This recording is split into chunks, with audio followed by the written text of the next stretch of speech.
Глава 866. Иньянская пагода. Под руководством старика Фу Хан Ли и другие прошли через великую формацию павильона сотен возможностей и вошли в секту. В отличие от прошлого раза, когда они спускались на площадь, окруженную горами, для испытания ассамблеи мечей, они вошли на большую платформу, построенную на склоне горы. В центре этой платформы стояла пятиэтажная каменная пагода высотой около 300 метров. За пагодой расположилась гора, усеянная пещерами. Время от времени ученики павильона сотен возможностей метались внутрь и обратно, как пчелы. Вопреки их ожиданиям, старик Фу привел их к не пагоде, а на вершину горы. Когда они пролетели мимо горы, старший боевой брат Чен объяснил Хань Ли, глубь этих гор — первоклассный резервуар огня Земли. Он не только намного эффективнее для изготовления инструментов, но и невероятно полезен для культиваторов с техникой огненного элемента. Поэтому многие высокоранговые ученики строят пещерные резиденции глубоко внутри него. Услышав это, Хань Ли почувствовал, как его сердце дрогнуло, и на его лице появилось задумчивое выражение.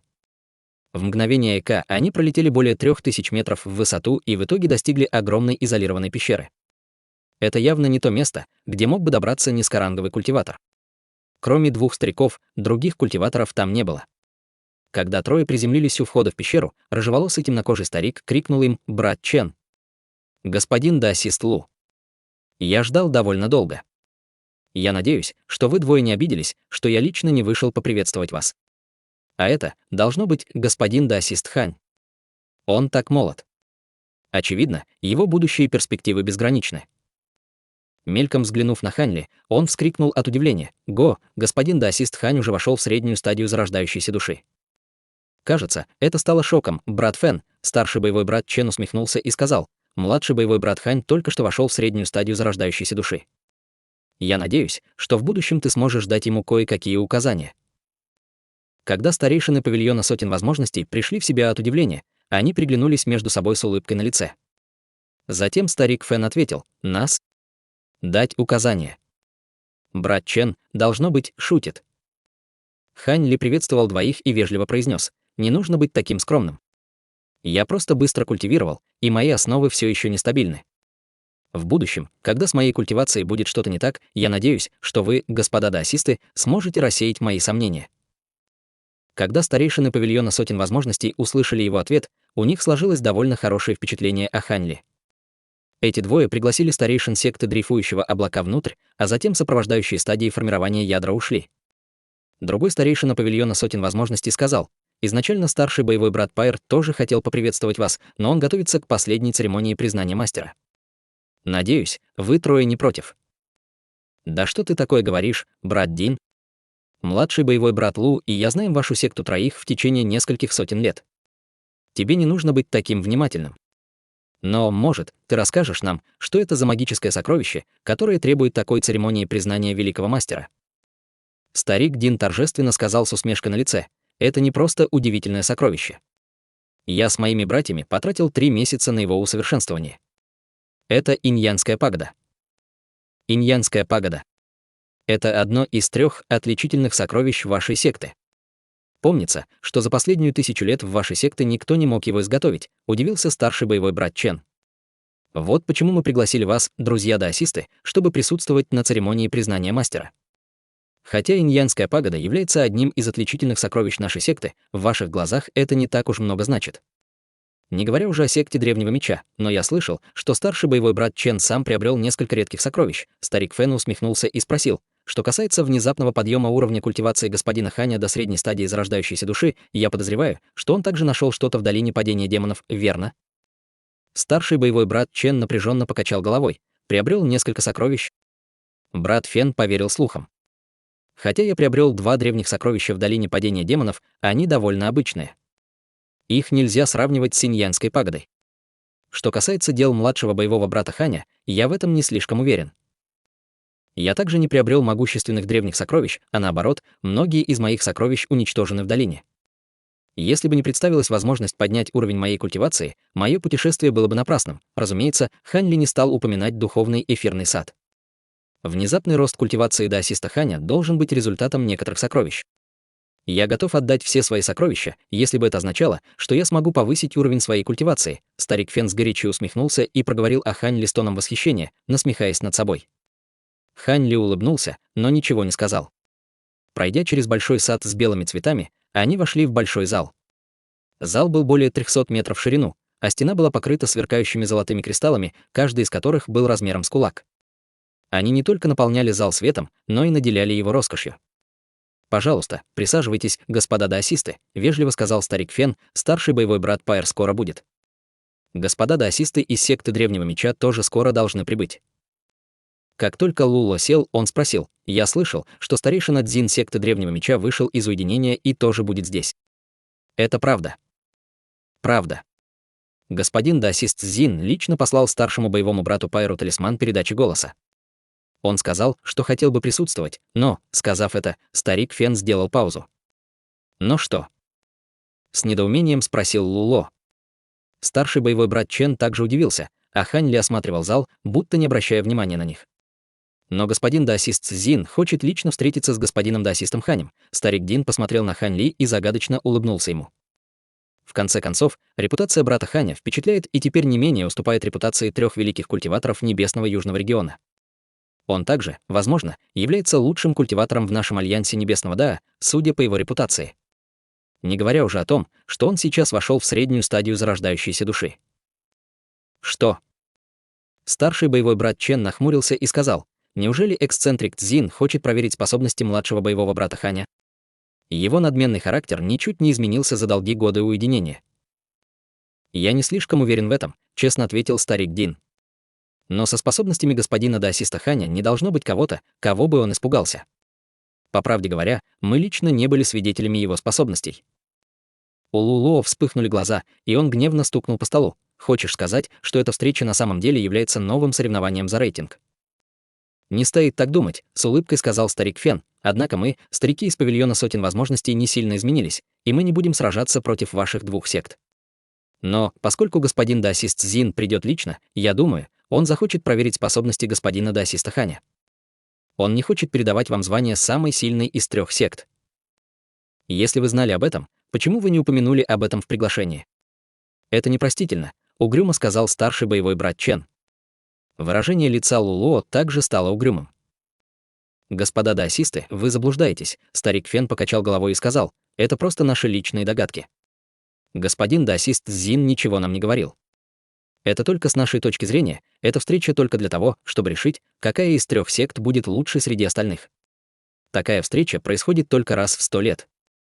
И стоит упомянуть, что помимо господина даосиста Ханя, в секте Древнего Меча есть новое лицо, госпожа Яркий Аромат. Нам всем будет приятно познакомиться друг с другом». Выражение лица Лулуо смягчилось, когда он услышал это. Лицо Хань Ли в течение всего разговора оставалось неизменным, и у 2 старейшин павильона сотен возможностей было загадочное впечатление о нем. Старший боевой брат Чен тоже быстро успокоился, и когда он подумал спросить побольше о секте Древнего Меча, в зал ворвался талисман передачи голоса и упал в руку старика Фена. Взгляды всех присутствующих в зале невольно сфокусировались на нем. Старик Фен быстро взглянул на талисман и встал. «Как раз вовремя. Извиняясь, сказал старик Фен, пожалуйста, подождите меня здесь. Секта Древнего Меча скоро прибудет, и я собираюсь поприветствовать их. Младший боевой брат Дин останется здесь, чтобы составить вам компанию». Сказав это, он поспешно вышел. Старший боевой брат Чен и Луло переглянулись между собой со странным выражением на лице. Хань Ли выглядел совершенно спокойно. Но если он правильно помнил, старейшины секты Дрейфующего Облака были в хороших отношениях с ребенком Огненного Дракона и были в плохих отношениях со всеми остальными старейшинами секты Древнего Меча. Вскоре в зале послышались шаги, и вошел старик Фен с 3 другими культиваторами, 2 мужчинами и женщиной. В передней части 3 культиваторов шел высокий, крепкий старик с растрепанными седыми волосами. У его лица был здоровый цвет и гладкая кожа, но глаза горели жестокостью. И, что самое главное, пара необычайно больших рук свисала по бокам. Они были почти такими же большими, как половина обычного человека. Позади старика стоял мужчина среднего возраста с обычной внешностью и красивая молодая женщина.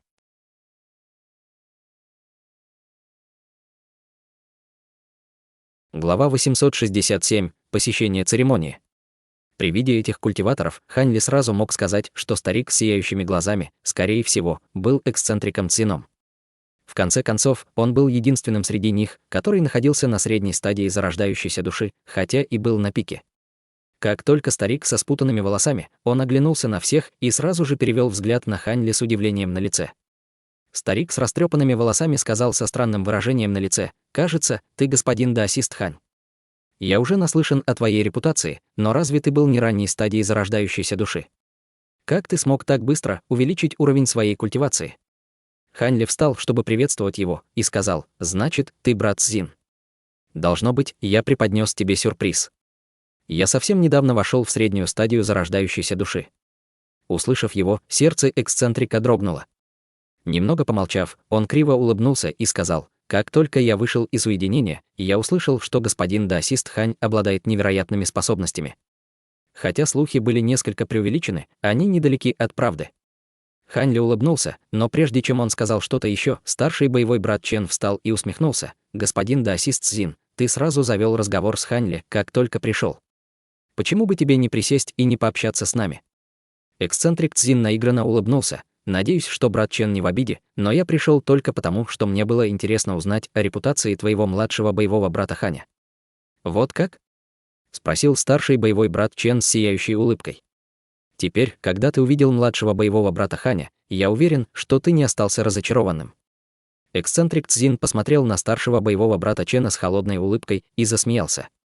«Конечно, я не разочарован. Скорее, он даже превзошел мои ожидания. Вместе с господином даосистом Ханем секта дрейфующего облака прославится. Однако я также слышал, что брат Хань не был учеником, который появился из твоей секты. Скорее, он пришел из долины Желтого Клена. Даже если младший боевой брат Хань когда-то был связан с долиной Желтого Клена, какое это имеет сейчас значение? Теперь он старейшина нашей секты дрейфующего облака», — спокойно заявил старший боевой брат Чен. Эксцентрик Цзин закатил глаза, услышав это, но его прервал старик Фен, прежде чем тот смог продолжить: «Господа даосисты, давайте не будем слишком сосредотачиваться на разговоре. Наш павильон сотен возможностей приобрел кое-какие духовные фрукты с приятным ароматом. Пожалуйста, попробуйте их». С этими словами он хлопнул в ладоши, и группа молодых учениц, ожидавших снаружи, вошла внутрь с подносами овальных, алых духовных фруктов. После этого эксцентрик Цзин и старший боевой брат Чен просто сели за стол, не осмеливаясь оскорбить хозяина. Когда ученицы закончили раскладывать фрукты, старик Фен сказал: «Это огненные гранаты, ученик нашей секты собрал их в неизвестном месте. Их мякоть сладкая и сочная. Обычному смертному они могли бы помочь улучшить зрение». Хань Ли и другие никогда не видели таких фруктов и тут же начали пробовать их на вкус. Как и ожидалось, фрукты были очень сладкими и содержали в себе немного земной ци. Хань Ли наслаждался вкусом и ел их довольно быстро. Старик Дин взглянул на женщину, культиваторшу из секты Древнего Меча, а затем с улыбкой сказал: «Ты, должно быть, госпожа Яркий Аромат. Я слышал, что твои магические сокровища весьма необычны и были изготовлены из желтого дерева, которому 10 тысяч лет. Я также слышал, что ты культивируешь высокоранговое искусство древесного элемента, искусство сотен весенних цветов. Ты случайно не знаешь, почему господин даосист ребенок огненного дракона еще не появился?» «Верно, я Яркий Аромат». Старший боевой брат ребенок огненного дракона услышал новость о том, что кто-то продает яйца для огненных кристаллических зверей в горах Лавандового облака, и он покинул секту за несколько месяцев до этого. Хотя я вошла в раннюю стадию зарождающейся души около 50 лет назад, я очень редко встречалась с другими. Теперь, когда мы встретились, я надеюсь, что вы, господа даосисты, сможете мне дать несколько советов. Хотя женщина не выглядела удивительно красивой, каждое ее движение было невероятно элегантным, а тело источило слабый цветочный аромат. От нее сразу же складывалось хорошее впечатление. Сказав это, женщина перевела взгляд, наполненный большим интересом на Хань Ли. Хань Ли бессознательно нахмурился в ответ. Когда фрукты были съедены, старейшины 3 сект начали болтать. Пока 2 старших боевых брата Хань Ли участвовали в словесной перепалке с другими культиваторами, сам он сидел тихо и только изредка говорил. Но из-за великой репутации Хань Ли старейшины секты Древнего Меча и павильона сотен возможностей пристально следили за действиями Хань Ли, пытаясь понять его секреты. В то время как их беседа продолжалась, в холле внезапно вспыхнул красный свет, обнажив мужчину в фиолетовом халате. У него были густые брови, большие глаза и внушительная аура. С первого взгляда можно было сказать, что это был очень властный человек. Как только этот человек появился у входа в зал, старик Фэн и Дин встали. Прибыл старший боевой брат Пайер. Подготовка к церемонии завершена. Да, мужчина средних лет хмыкнул и посмотрел на присутствующих. Все готовы. Господа даосисты, пройдемте на церемонию. В этот момент все культиваторы встали и приветствовали его. Поскольку он был великим старейшиной павильона сотен возможностей, они не осмеливались быть неуважительными с ним. «Брат Пайр, ты наконец пришел», — дружелюбно заговорил эксцентрик Цзин. «Я не уверен, насколько улучшилось твое искусство небесного огня. После окончания этой церемонии мы могли бы обменяться кое-какими указаниями». Эксцентрик Пайр закатил глаза и фыркнул. «Забудь об этом. Хотя мое искусство небесного огня довольно мощное, они на целый уровень ниже твоих техник. Если ты хочешь получить какой-то опыт, тебе лучше найти кого-нибудь другого». В этот момент старший боевой брат Чен представил Ханьли. Эксцентрик Пайр был сильно шокирован, как быстро Ханьли достиг средней стадии зарождающейся души, и говорил с ним очень вежливо. Вскоре эксцентрик Пайр закончил обмен вежливостью и быстро пригласил старейшин на церемонию признания мастера. Поскольку другие не возражали, они вышли из пещеры и направились к каменной платформе, мимо которой они прошли ранее. В этот момент поблизости не было никого, кроме нескольких сотен учеников в стадии заложения основ, которые стояли по группам перед огромной пагодой. Впереди была дюжина культиваторов в стадии формирования ядра, которые торжественно стояли друг с другом. На расстоянии около 30 метров впереди культиваторов формирования ядра был котел со странными, выгравированными узорами, похожими на пламя. Он был шириной около 3 метров, но горлышко имело форму куба. Но еще более странным было то, что в котле не было ничего, хотя он горел алым светом и нагревал воздух в радиусе 30 метров вокруг него. Но все это было мало известно всем культиваторам вокруг. Все взгляды были прикованы к юноше в 3 метрах от котла. Юноша поклонился золотому молитвенному коврику, читая молитву. Поскольку его голова была опущена, было трудно увидеть его лицо. В мгновение Акханьли и другие старейшины появились перед толпой культиваторов. Толпа забеспокоилась, а дюжина учеников формирования ядра тут же подошла к старейшинам и почтительно поприветствовала их. «Мы отдаем дань уважения нашим боевым дядям и старейшинам». Сказав это, старик Фу вышел вперед и с уважением объявил: младший боевой брат Ван провел в молитве почти на 2 часа. Вскоре он начнет открывать котел и проводить церемонию. «Знаю. Можешь вернуться на место», — эксцентрик Пайр кивнул и вывел других старейшин вперед, чтобы они могли видеть поклон младших. Эксцентрик Цзин осмотрел ученика и сказал: «Господин Даосист Пайр, это тот ученик, который достиг стадии формирования ядра менее чем за 100 лет. Его способности уже были выдающимися, и теперь он принимает иньянскую пагоду в качестве своего магического сокровища.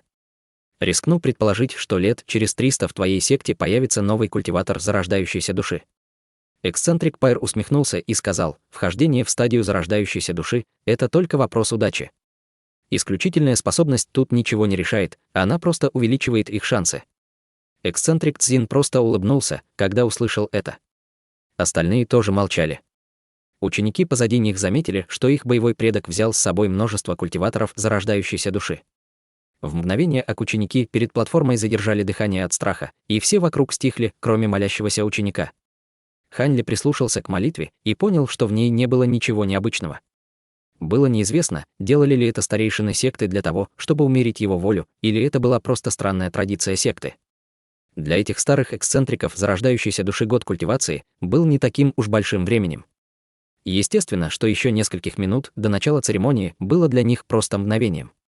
Как только Ханьли подумал, что время для церемонии уже близко, горящий котел внезапно задрожал, а затем засветился ярким светом.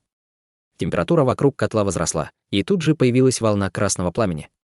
Ханьли и другие культиваторы зарождающейся души пламя совершенно не задело.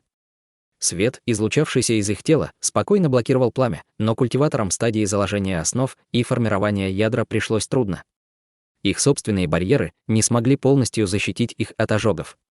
Молодой ученик, который стоял на молитвенном коврике в 3 метрах от котла, он блокировал волну огня огненно-красным барьером. В конце концов, он глубоко вздохнул и поднял голову, глядя на огромный котел сквозь пламя. У ученика было деликатное лицо, и он казался худым в свои 20 с небольшим лет. Учитывая возраст, в котором он вошел в стадию формирования ядра, неудивительно, что старейшины павильона сотен возможностей были готовы даровать ему такое сокровище, как иньянская пагода.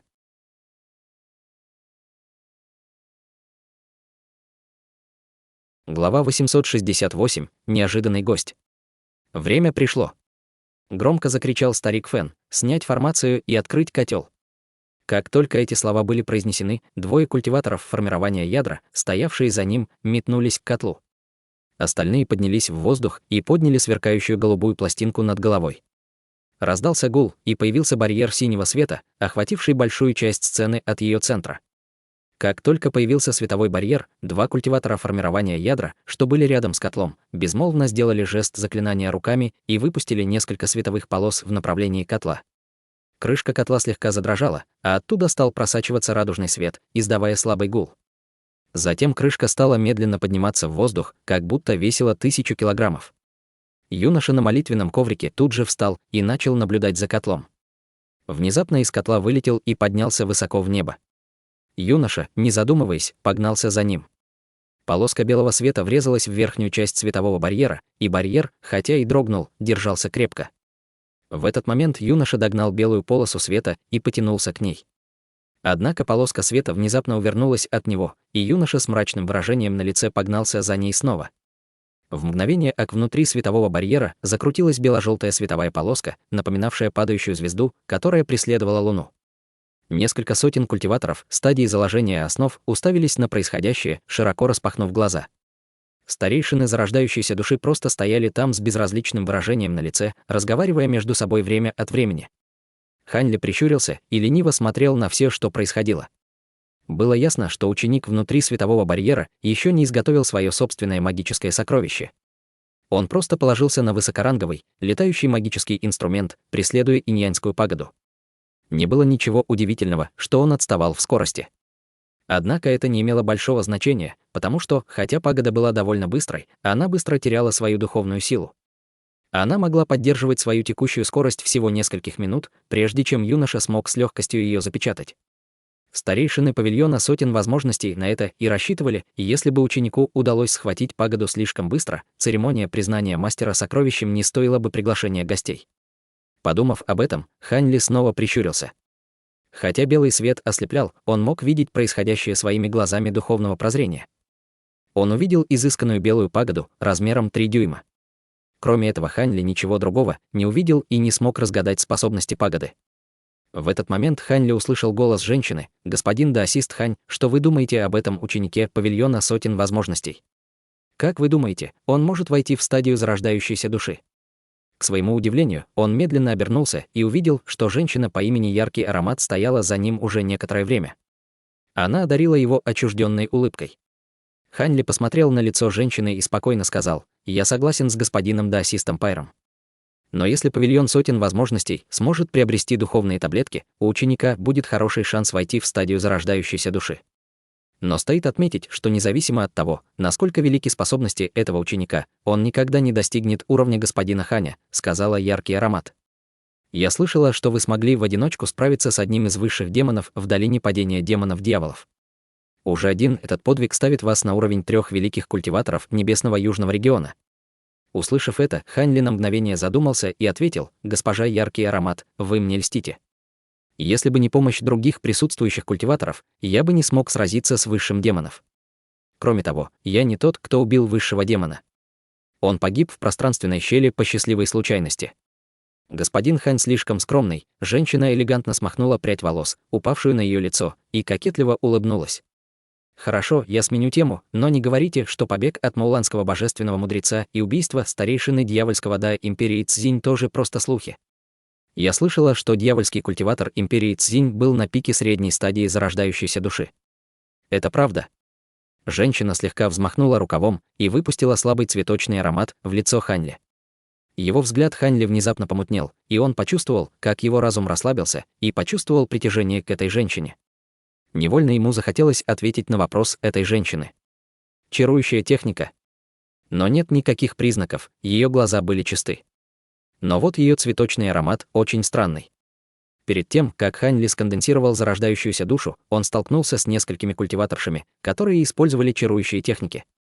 Поэтому он почти сразу же заметил нечто странное в себе и обнаружил скрытые уловки женщины. Однако ее спокойные духовные колебания указывали на то, что это было результатом странного аромата. Госпожа Яркий Аромат слишком мало знает. Мне просто повезло, так что не стоит и вспоминать об этом. Однако я немного слышал о вас от ваших боевых братьев. Вы культивируете искусство сотен весенних цветов, неосязаемой техники, которая может покорить врагов с невероятной мощью. Что? Улыбка на лице женщины застыла. Господин Даосист Хань знает о мощи искусства сотен весенних цветов. Хотя многие знали о ее искусстве культивации, мало кто знал о его истинных способностях, и вряд ли кто-то мог его культивировать. Хань Ли улыбнулся и собирался сказать еще что-то, как вдруг изменился в лице и поднял голову в небо. Женщина, увидев изменения в Хань Ли, последовала за его взглядом, но увидел только чистое небо. Женщина нахмурилась и с недоумением посмотрела на Хань Ли. Однако Хань Ли не обращал на женщину никакого внимания, а его лицо становилось более серьезным.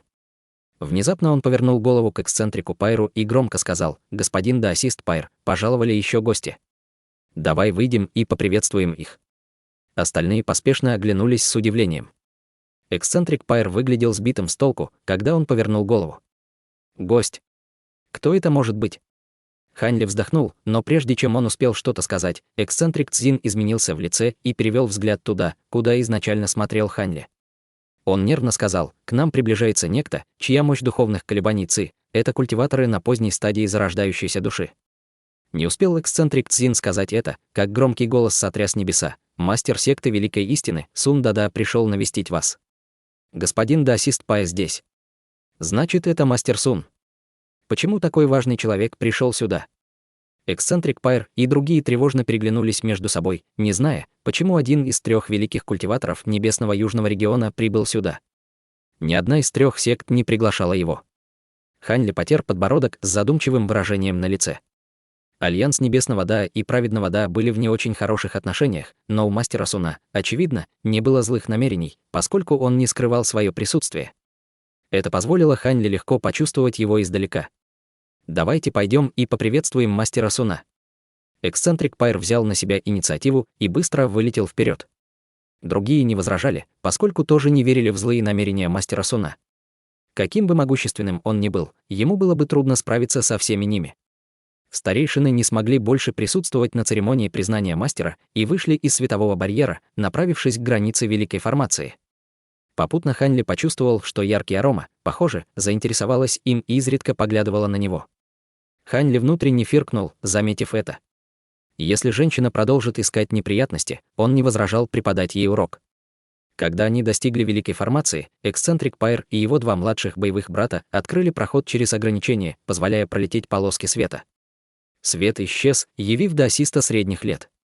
Когда Хань Ли увидел его безупречную внешность и длинный меч за его спиной, одного взгляда было достаточно, чтобы понять, что он мастер Сун.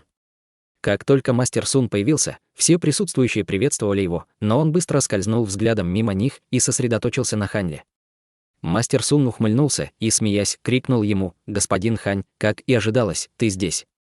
Сразу после того, как я покинул свою секту, я получил информацию о том, что ты посетил павильон сотен возможностей и бросился сюда. Что?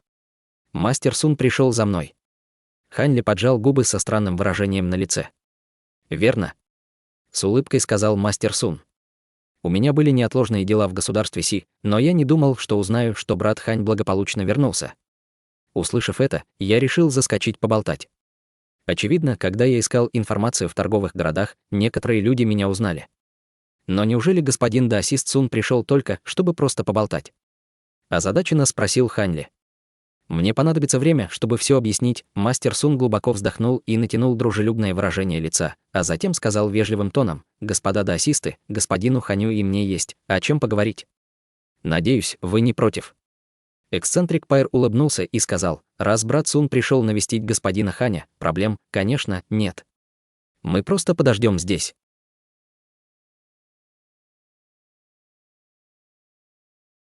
Глава 869. Приглашение мастера Суна. Против одного из 3 великих культиваторов Небесного Южного региона даже высокомерный эксцентрик Цзин не осмеливался сказать что-либо. Естественно, эксцентрик Пайр тоже не хотел обидеть его, и он призвал других культиваторов спуститься на землю. Старший боевой брат Чен и Лулу переглянулись между собой со следами замешательства на лице. Но поскольку они сами были свидетелями способностей Хань Ли, он не чувствовали за него беспокойства. Хань Ли взглянул на приземлившихся культиваторов, а затем повернулся к мастеру Суну: «О чем брат Сун хочет поговорить? Судя по твоему серьезному виду, кажется, это что-то важное». Мастер Сун небрежно махнул рукой, создав вокруг них звукоизолирующий барьер. Затем, осмотрев Хань Ли, он усмехнулся и сказал: «Прежде чем я расскажу об этом, я должен поблагодарить господина Ханя за то, что ты сражался с первичной душой высшего демона в долине падения демонов. Если бы две дьявольские души объединились, боюсь, что весь небесный южный регион был бы в опасности. Хань Ли улыбнулся в ответ и спросил: господин Даосист Сун хочет спросить о местонахождении первичной души высшего демона. Мастер Сун слегка удивился, но быстро пришел в себя и сказал: господин Хань действительно умный. Да, именно об этом я и хотел спросить. Мастеру Суну не нужно беспокоиться об этом, быстро ответил Хань Ли. Мне повезло, и первичная душа высшего демона была полностью уничтожена в пространственном измерении. Мастер Сун глубоко вздохнул и сказал: тогда я могу вздохнуть с облегчением. Фрагмент души должен был почувствовать, что его первичная душа погибла, и от травм, полученного на этой земле, он не сможет вернуться. Услышав это, Хань Ли с любопытством спросил с тоном сомнения: брат Сун, фрагмент души, занимающий тело демона, был настолько силен, что даже 3 культиватора на поздней стадии зарождающейся души не смогли его убить. Разве брат Хань не испытал на себе истинную силу способностей высшего демона? Да, но я слышал, что после побега из долины падения демонов, демон поглотил много зарождающихся душ. Неужели восстановленная сила демона была такой мощной? Удивленно спросил Хань Ли. Значит, брат Хань еще не знает, торжественно сказал мастер Сун. Во время сражения с высшим демоном у него было 3 головы и 6 рук, а уровень его культивации возрос до совершенно нового уровня, получив силу, сравнимую с культиватором на ранней стадии божественной трансформации. И если бы не тот факт, что мы заключили его в великую формацию, которую мы подготовили заранее, и дюжина культиваторов средней стадии зарождающейся души поддержала ее, я боюсь, что мы не смогли бы справиться с демоном. И даже с этой поддержкой мы потеряли множество жизненных сил. Мы использовали последовательную цепочку секретных техник, чтобы уничтожить 2 головы демона за одну атаку, а также 3 его руки, но в конце концов ему все же удалось бежать. Услышав это, у Хань Ли застыла кровь в жилах. Принимая во внимание силу демона, неудивительно, что вы боялись, что он сольется со своей первичной душой. Если бы он стал еще более могущественным, во всем небесном южном регионе никто не смог бы его остановить. Но этого не произойдет. К счастью, дьявол бежал в империю Цзинь. Теперь демон не наша проблема, сказал мастер Сун с сияющей улыбкой. Хань Ли взглянул на мастера Суна и почувствовал злорадство в его словах. Похоже, у него было не очень высокое мнение об империи Цзинь. Затем Хань Ли сменил тему и сказал: поскольку мастер Сун упомянул, что высший демон был лишь одной из вещей, о которых он хотел поговорить, о чем еще ты хочешь поговорить? Верно, вопрос о высшем демоне я задал мимоходом. Мастер Сун посмотрел на Хань Ли и радостно сказал: я искал господина Даосиста по другому вопросу. Но сначала позволь мне поздравить тебя с прогрессом в культивации до средней стадии зарождающейся души. Большое спасибо за чрезмерную похвалу. Мне просто повезло, вежливо сказал Хань Ли. Я слышал от господина Даосиста Вэя, что брат Хань обладает магическим сокровищем, созданным из золотого молниеносного бамбука молнии и способным производить легендарную божественную дьявольскую молнию. Это правда? Мастер Сун спросил об этом с торжественным выражением на лице. Хань Ли в тревоге прищурился и внезапно замолчал. Он не знал, почему ему задали этот вопрос, но, подумав, он решил, что, поскольку божественная дьявольская молния перестала быть секретом, больше не было смысла это скрывать. В конце концов, он кивнул и сказал: верно. У меня есть несколько магических сокровищ, созданных из божественной дьявольской молнии. Но давайте перейдем ближе к делу, я не люблю ходить по кругу. Хорошо. Мастер Сун выглядел очень довольным и сказал: в таком случае, ты именно тот, кого я искал. Однако я не хочу говорить об этом здесь во избежание ненужных проблем. Я могу только сказать господину Даосисту Ханю, что это касается всего мира культивации небесного южного региона, в частности, огромного безымянного водоворота, недавно появившегося в бескрайнем море. Хань Ли неосознанно поднял бровь, услышав это. Хотя он не знал, что имел в виду мастер Сун, это определенно не было чем-то хорошим, и он тут же насторожился. Я не могу понять смысл этих слов. Почему ты хотел найти меня? И зачем тебе божественная дьявольская молния? Мастер Сун посмотрел на остальных внизу и предложил: я посетил горы мечтательных облаков ради этого важного дела, но я не могу оставаться здесь надолго. Быть может, господин Даосист Хань захочет совершить поездку на 7 духовных островов в ближайшем будущем. Вэйвуэ, Дьявольский Конкорд и я будем там. Там мы сможем дать тебе подробное объяснение. 7 духовных островов. Это те 7 островов, которые появились возле водоворота. Нахмурился Хань Ли. Верно, эти 7 островов окружают водоворот и обладают духовными венами невероятно редкого качества. Поэтому мы проживали на островах в последние несколько лет. Сказав это, он горько вздохнул. Хань Ли был ошеломлен. Судя по словам Мастер Суна, 3 великих культиватора Небесного Южного региона не очень-то хотели жить на 7 духовных островах. Он был недостаточно высокомерен, чтобы прямо отклонить приглашение Мастера Суна при первом упоминании о нем.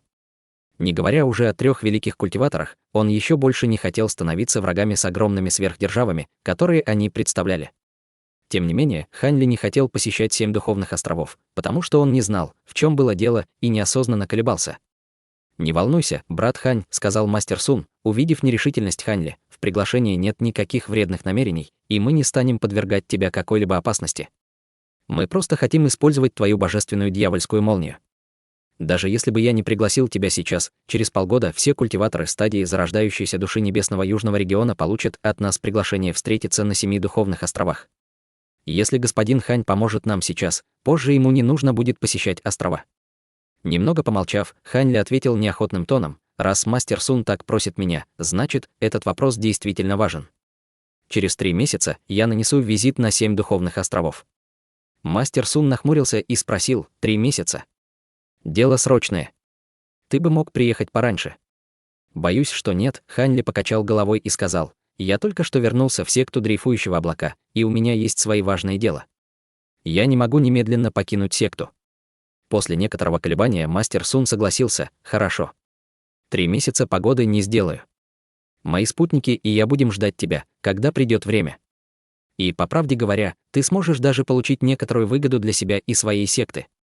Глаза Хань Ли блуждали. Прежде чем Хань Ли смог понять, что сказал Мастер Сун, тот уже попрощался с культиваторами внизу и с ним, а затем вылетел из великой формации, покинув павильон сотен возможностей. Хань Ли несколько смутили последние слова Мастер Суна о выгодах.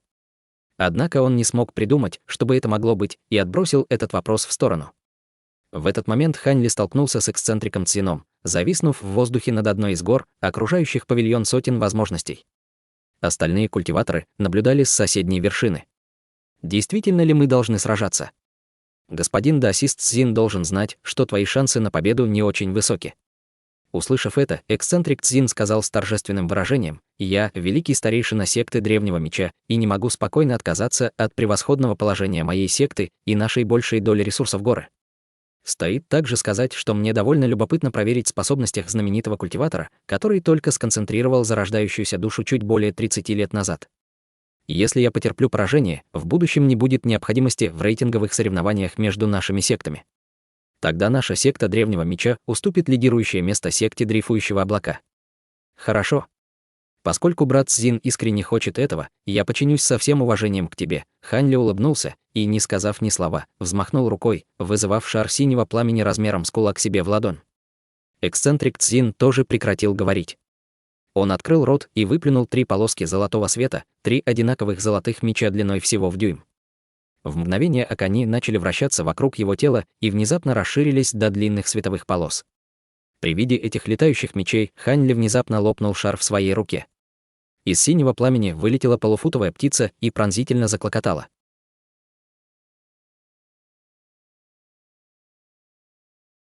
Глава 870. Исход битвы. «Вперед!» — крикнул Хань Ли, указав на эксцентрика Цзина. Синяя пламенная птица распахнула свои крылья и бросилась вперед в полоски синего света. Эксцентрик Цзин при виде этого нахмурился от гнева. Хань Ли не выпустил никаких магических сокровищ, а призвал всего одну пламенную птицу для атаки. Он явно смотрел на него свысока. Но вскоре гнев эксцентрика Цзина изменился на улыбку. Он быстро сделал жест заклинания и активировал самую грозную технику меча, намереваясь выиграть битву одним ударом. Каждая из 3 золотых полосок, вращающихся над его головой, вскрикнула драконьим ревом и внезапно исчезла, превратившись в тонкую золотую нить длиной в 10 метров. Затем перед эксцентриком Цзином последовательно вспыхнуло несколько вспышек золотого света, каждая из которых порождала все новые и новые золотые нити. В мгновение ока перед ним появилось несколько сотен золотых нитей, которые сверкали ярким светом. Трансформация нитей меча. Удивленно подумал Хань Ли, и на его лице появилось удивление. Хотя он знал, что эксцентрик Цзин был культиватором меча, способность создавать такое количество нитей меча в одно мгновение была большой редкостью. Он действительно заслуживал своего звания великого старейшины секты Древнего Меча. Когда зрители-культиваторы увидели, как эксцентрик Цзин использует эту способность, на выражениях их лицах отразился шок. Старейшины павильона сотни возможностей невольно переглянулись между собой. Расщепление пружинной нити. Чем старше, тем мудрее. Он хочет закончить битву одним решительным ударом. Подозреваю, что господин даосист Хань пострадает от своей небрежности. На лице культиватора среднего возраста, который прибыл вместе с эксцентриком Цзином, появилась радость. Луло выглядел слегка потрясенным, но старший боевой брат Чен и леди Яркий Аромат были совершенно невозмутимы. В этот момент эксцентрик Цзин громко крикнул и выпустил череду заклинаний на нити меча перед собой. Странный духовный свет вспыхнул, и нити меча сплелись в огромную золотую сеть, окутав пламенную птицу. Золотая сеть была более 40 метров в ширину, а пламенная птица — всего полфута. Зрителям казалось, что птица будет уничтожена в мгновение ока, но то, что произошло дальше, поразило их. Как только синяя пламенная птица и золотая сеть соприкоснулись, раздался взрыв. В пламени появился лотос синего света и начал медленно раскрывать свои лепестки. Бесчисленные золотые нити меча пытались срезать цветок лотоса, но цветок лишь слегка подрагивал, отражая все атаки. Культиваторы, знакомые с мощью расщеплением пружинной нити, были ошеломлены при виде этого. Эксцентрик Цзин был поражен больше всех и поспешно сделал жест заклинания руками. Несколько нитей меча вспыхнули ярким светом, значительно уменьшившись в диаметре. Затем они начали еще одну атаку на синий свет, прорезая окружающий свет лотоса в направлении центра цветка. В следующее мгновение лепестки лотоса расцвели, и вокруг лотоса начал рассеиваться холодный синий туман, окутав все вокруг на 60 метров ослепительным сиянием. Эксцентрик Цзин тут же проверил связь со своими летающими мечами и в ужасе пошатнулся, он не чувствовал своих мечей. Вскоре выражение лица эксцентрика Цзина стало мрачным. Лотос исчез, на его месте появился плотный ледяной слой. 3 его летающих меча были запечатаны внутри, без возможности двигаться. Нехорошо. Выругался эксцентрик Цзин и похлопал по сумке для хранения, вызвав белый нефритовый кулон к себе в руки.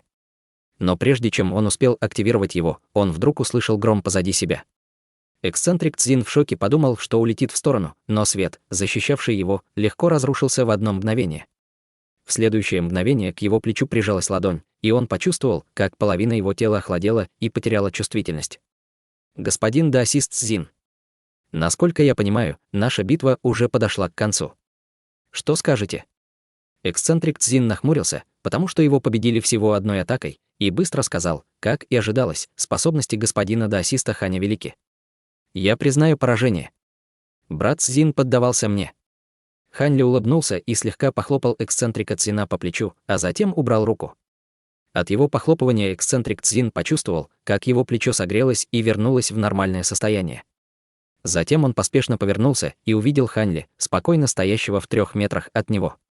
В неизвестное время на его спине появилась пара серебряных крыльев, искрящихся молний. Эксцентрик Цзин глубоко вздохнул. Удивительная способность Хань Ли использовать ледяную силу была действительно невероятной. Однако он слышал, что главными магическими сокровищами Хань Ли были набор летающих мечей, и оказалось, что его основное искусство культивации не было связано со льдом. Он нашел невероятным то, что насколько секретная техника, которую Хань Ли использовал, была мощной. «Малыш Хань, ты хорошо использовал мой совет», — раздался голос монарха расщепления души, «но жаль, что твое основное искусство культивации не связано со льдом, учитывая, насколько хорошо ты можешь контролировать небесное ледяное пламя, пожалуйста, не шути так». Хотя небесное ледяное пламя очень мощное, оно не стоит того, чтобы я сменил свое искусство культивации, спокойно ответил Хань Ли и убрал грозовые крылья. Затем он полетел к огромному ледяной глыбе в полоске лазурного света. По взмаху руки из его рукава вырвался лазурный туман, вырвался и растворил синий лед, сконденсировав его обратно в сверкающий синий цветок лотоса. Затем лотос вернулся к Хань Ли, войдя в его лоб, исчез. Как только лед растворился, 3 золотых меча эксцентрика Цзина освободились и полетели к нему, сверкая тусклым светом. Хотя они были запечатаны во льду всего ничего, их духовная сила ослабла, к большому огорчению эксцентрика Цзина. В этот момент Хань Ли спустился к горе, где за ними наблюдали другие. От того момента, когда мечи эксцентрика Цзина попали в ловушку лотоса небесного ледяного пламени, до момента использования Хань Ли грозовых крыльев и атаки на самого эксцентрика, прошло всего мгновение. Зрители, ожидавшие грандиозную битву, были сильно разочарованы легкой победой Хань Ли. Однако этот бой заставил их еще больше бояться способностей Хань Ли. То, что Хань Ли не использовал свое магическое сокровище, только подливало масло в огонь и демонстрировало огромный разрыв в силе между ним и его противником. Когда Хань Ли приземлился, все культиваторы тепло приветствовали его, несмотря на то, что было у них в мыслях. Способности господина даосиста Ханя такие же мощные, как и ожидалось. Слухи о тебе не лгут. Поздравляем секту «Дрейфующее облако» с тем, что она стала сектой номер 1 в горах мечтательных облаков. Говорящие, естественно, были старейшинами павильона сотен возможностей. Хотя их рейтинг упал до дна, они, похоже, не заботились об этом. Они с большим энтузиазмом поздравляли его. Мужчина средних лет из секты Древнего Меча изменился в лице, но поздравил Хань Ли с наигранной улыбкой. Яркий аромат выглядела совершенно невозмутимой, несмотря на то, что изначально на ее лице был шок. Конечно, старший боевой брат Чен и Луло были в восторге от такого результата. Эта битва, вероятно, закрепила положение секты Дрейфующего облака над двумя другими сектами в течение следующей 1000 лет. Старейшины зарождающейся души теперь толпились вокруг Хань Ли и расспрашивали его о способностях, которые он только что использовал. Хань Ли держался как никогда спокойно и коротко рассказал о небесном ледяном пламени и грозовых крыльях. Другие, разумеется, не осмеливались задавать ему подробных вопросов. Вскоре эксцентрик Цзин тоже спустился с неба. К тому моменту он уже восстановил самообладание и вел себя так, как будто битвы и не было, разговаривая с остальными. Уровень его самообладания поразил Хань Ли, и он втайне восхитился им. После перераспределения ресурсов гор мечтательных облаков, эксцентрики начали обмениваться собственным опытом культивации и начали торговать редкими материалами, которые им были не нужны. Хотя мелкие сделки не интересовали Хань Ли, он многому научился на их опыте, особенно нескольких вещах, которые он упустил из виду во время своей культивации. Это убедило Хань Ли в том, что ему стоит участвовать в этих встречах в будущем, поскольку они могут оказаться очень полезными для его собственной культивации. Во второй половине дня встреча подошла к концу. Затем Хань Ли выступил с инициативой и попросил показать ему земной огонь павильона сотен возможностей. Удивленный этим, эксцентрик все равно согласился. Когда Хань Ли увидел непостижимо глубокую жилу земного огня, он невольно погрузился в свои мысли. По прошествии длительного времени каждый из приглашенных культиваторов попрощался и покинул павильон сотен возможностей. Хань Ли и его старшие боевые братья полетели назад в направлении гор секты Дрейфующего облака. По пути Луло воодушевленно беседовал со старшим боевым братом Ченом о рудниках духовных камней и участках, где добывали другие редкие ресурсы. Эти области принадлежали как секте Древнего Меча, так и павильону сотен возможностей, но вскоре часть из них будет передана секте Дрейфующего облака. Хотя старший боевой брат Чен был не так взволнован, как Луло, но все равно был в очень хорошем настроении. Хань Ли не интересовался этой темой и просто улыбнулся, услышав их беседу. Но как только они собирались войти в секту, старший боевой брат Чен неожиданно повернулся к Хань Ли и сказал: «Младший боевой брат Хань, это все благодаря тебе. То, что наша секта стала сектой номер 1 в государстве Си, было мечтой старейшин нашей секты на протяжении многих поколений. Теперь, когда эта цель достигнута, я могу считать, что прожил свою жизнь не зря. Как я уже говорил вам обоим, я планирую умереть в медитации. Кроме того, я бы хотел передать роль великого старейшины секты тебе. Что скажешь, младший боевой брат Хань?»